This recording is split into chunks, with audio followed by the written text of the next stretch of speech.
बिस्मिल्लाहिर्रहमानिर्रहीम अस्सलाम वालेकुम रहमतुल्लाहि व बरकातुहू। मैं मोहम्मद अली वारिस अमान डीएचओ मुल्तान में। अगर हम देखते हैं कि फेब 2024 के बाद मार्केट में हमें कुछ बेहतरी देखने को मिल रही है, तो इसमें काफ़ी सारे लोग स्टिल कंफ्यूज्ड हैं कि क्या ये सिर्फ एक हाइप की हद तक है या जेन्युइनली मार्केट में प्राइसेस कुछ हद तक स्टेबल हो रही हैं, या नंबर ऑफ ट्रांजैक्शंस हो भी रही हैं, या सिर्फ ये देखने को मिलता है क्या वाकई ट्रांसफ़र चल रहे हैं या नहीं। क्या कीमतों में मज़ीद आगे बेहतरी होने वाली है या कीमतें मज़ीद कुछ टाइम यहीं ऐसे ही चलती रहेंगी, या आगे जो टैक्स लगने जा रहे हैं उसका क्या इम्पैक्ट देखने को मिलेगा।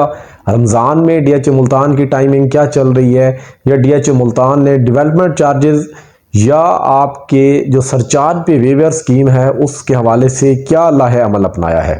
तो सबसे पहले मैं आप लोगों को ये नंबर ऑफ़ जो ट्रांजैक्शंस हैं इस हवाले से मैं क्लियर करूँगा।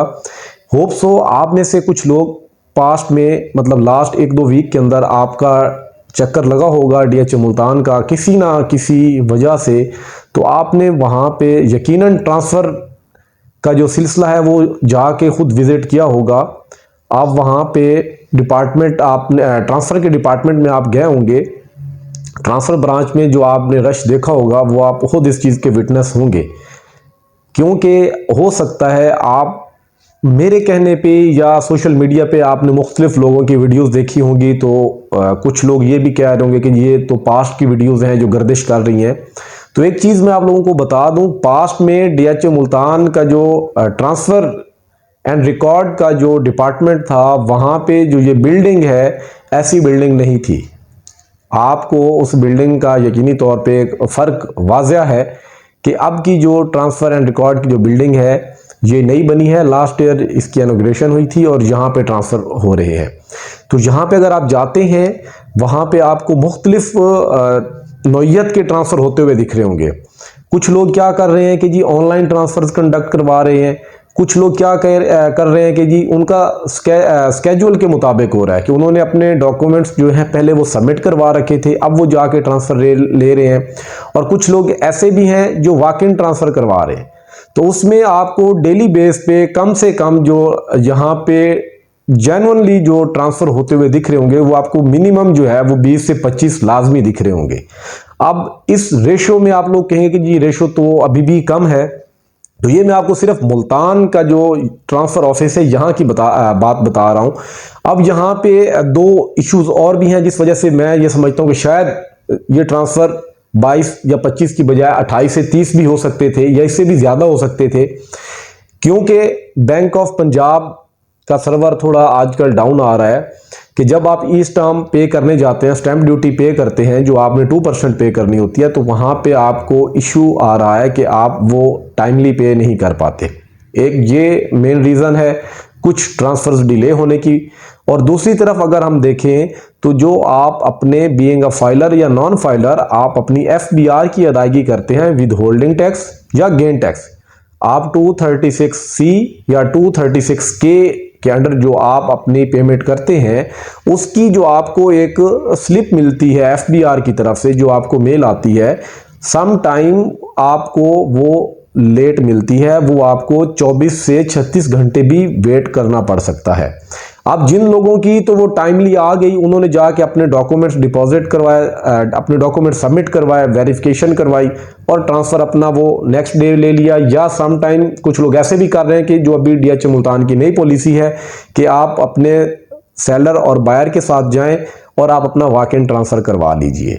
इसी तरीके से कुछ लोग ऑनलाइन ट्रांसफ़र भी ले रहे हैं कि आप अगर बीइंग अ सेलर यहाँ मुल्तान में बैठे हैं तो आपका जो बायर है हो सकता है आपके उस प्लॉट का बायर मुल्तान के अलावा किसी भी स्टेशन पे बैठ के आपका वो ट्रांसफ़र कंडक्ट करवा रहा होगा। तो ओवरऑल ट्रांसफ़र की जो रेशियो है वो काफ़ी हद तक बेहतर हो चुकी है और यही वजह है कि कीमतों में आपको बेहतरी देखने को मिल रही है। एक तो ये जो ट्रांजैक्शन हो रही हैं, दूसरी तरफ जो इन्वेंट्री है मार्केट में, जो सप्लाई है, वो सप्लाई की रेशियो आपको काफ़ी हद तक कंट्रोल रेशियो आपको देखने को मिल रही होगी। आपको हर सेक्टर के अंदर, बेशक आप वो 5 मरला की बात करें, 8 मरला, 10 मरला, 1 कनाल की बात करें या 2 कनाल की, तो आपको लिमिटेड से ऑप्शंस मिल रहे हैं। तो आप जाहिर सी बात अगर बाइंग करेंगे तो आपको अपनी पेमेंट कुछ हद तक ज़्यादा यूटिलाइज करनी पड़ सकती है। तो कीमतें कुछ हद तक इस वजह से भी बेहतर हो रही हैं। दूसरी तरफ अगर हम देखें जी, टैक्स तो लगना है। अब वो टैक्स आने वाले कुछ टाइम में लगेगा, इसमें भी कोई शक नहीं है। उस टैक्स का एक नेगेटिव इम्पैक्ट हो सकता है, लेकिन साथ में कुछ पॉजिटिव चीज़ें भी हो सकती हैं। लेकिन उस पे मैं आपको डिटेल्ड स्टडी करके इंशाल्लाह नेक्स्ट किसी वीडियो में वो आपसे डिस्कस करूंगा कि उस पे क्या किस पहलू से कितना असर अंदाज हो सकता है जो नई टैक्स की स्लॉट्स आने वाली हैं। इसी तरीके से डीएचए मुल्तान आपको हमेशा स्कीम देता है, इंसेंटिव स्कीम दी है कि आप अपने ग्रे स्ट्रक्चर को मुकम्मल करते थे पास्ट में तो आपको 100% डेवलपमेंट चार्जेस वेव ऑफ हो जाते थे। 5 मरला पे आपको 9 लाख, 8 मरला पे 11 लाख, 10 मरला पे 13 लाख और एक कनाल पे 21 लाख, 2 कनाल पे 36 लाख के डेवलपमेंट चार्जेस आपको वेव ऑफ कर दिए जाते थे। लेकिन डीएचए मुल्तान ने उस पॉलिसी को रिवाइज किया है, वो आपके सामने है कि अब आपको 3 स्लॉट्स में जाना पड़ता है। आप 30%, फिर 30%, फिर 40%। तो ये आपको 3 स्लॉट्स में जाना पड़ता है। आप पहले ग्रे स्ट्रक्चर में जाएं, उसके बाद आप अपने उस ग्रे स्ट्रक्चर की फिनिशिंग करें, उसके बाद वहां पे आप अपनी रिहाइश उसको यकीनी बनाएं, तब जाके आपको 100% डेवलपमेंट चार्जेस वेव ऑफ होते हैं।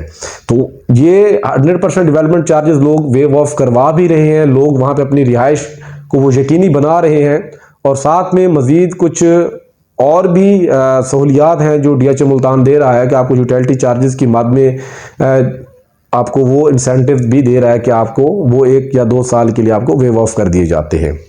इसी तरीके से कुछ हमारे ऐसे लोग थे, कुछ ऐसे अजीज थे जिन्होंने पास्ट में अपनी ड्यूज क्लियर नहीं किए थे, उसमें वो कॉस्ट ऑफ लैंड थी या डेवलपमेंट चार्जेस थे, वो पेमेंट क्लियर ना करने की वजह से डीएचए मुल्तान ने सरचार्ज लगा दिया था। अब डीएचए मुल्तान ने दोबारा वो पॉलिसी निकाली है जिसमें आप अपने एक अलग नौइयत से वेव ऑफ स्कीम का वो हिस्सा बन सकते हैं। पहले आप क्या करते थे, आपकी जितनी पेमेंट रह रही होती थी आप वो सारी पेमेंट करते थे तो आपको सरचार्ज माफ हो जाता था कि आप सरचार्ज पे नहीं करें, जो आपकी एक्चुअल अमाउंट है आप वो पे कीजिए। लेकिन पास्ट में ये प्रैक्टिस चलती रही। अब डीएचए ने आके पिछले कुछ टाइम से अगर हम देखें तो वो डीएचए ने कहा है कि आप अपनी पूरी पेमेंट करें या आप अपना सरचार्ज भी साथ में पे करेंगे, नहीं तो आपके प्लॉट को कैंसिल किया जाएगा। और वो कैंसिलेशन का जो सिलसिला है वो आपने देखा भी होगा।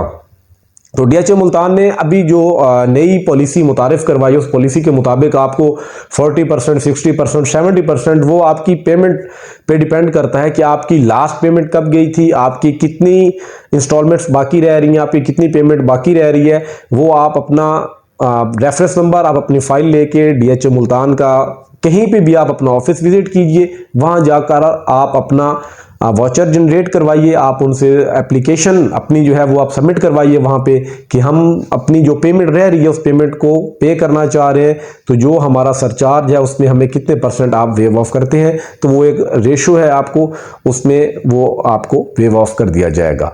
लेकिन एक चीज़ मैं आपको बता दूं कि 100% डेवलपमेंट चार्जेस या जो आपका सरचार्ज है, सरचार्ज वो आपको वेव ऑफ नहीं होगा, इस चीज़ को आप जहन में रखें। तो ये ओवरऑल जो चीज़ें हैं पिछले कुछ दिनों से होती हुई दिख रही हैं, जो मैंने कहा कि आप लोगों से डिस्कस कर लूँ। बाकी मज़ीद आप लोगों को अगर कुछ जानना हो या मेरी मालूमात में इजाफा करना हो तो आप मेरे दिए गए व्हाट्सएप नंबर पर मैसेज छोड़ सकते हैं। मेरी कोशिश होगी कि जितना जल्दी हो सके आपको आपकी उस बात का जवाब दे सकूँ। आपको जितनी हो सके मैं अपने एक्सपर्टीज़ या ऑब्जर्वेशन के मुताबिक आपको जो रहनुमाई दे सकूं वो आपको ज़रूर दूंगा। इंशाअल्लाह अगली वीडियो में मिलते हैं, तब तक के लिए इजाज़त दीजिए। अल्लाह हाफिज़।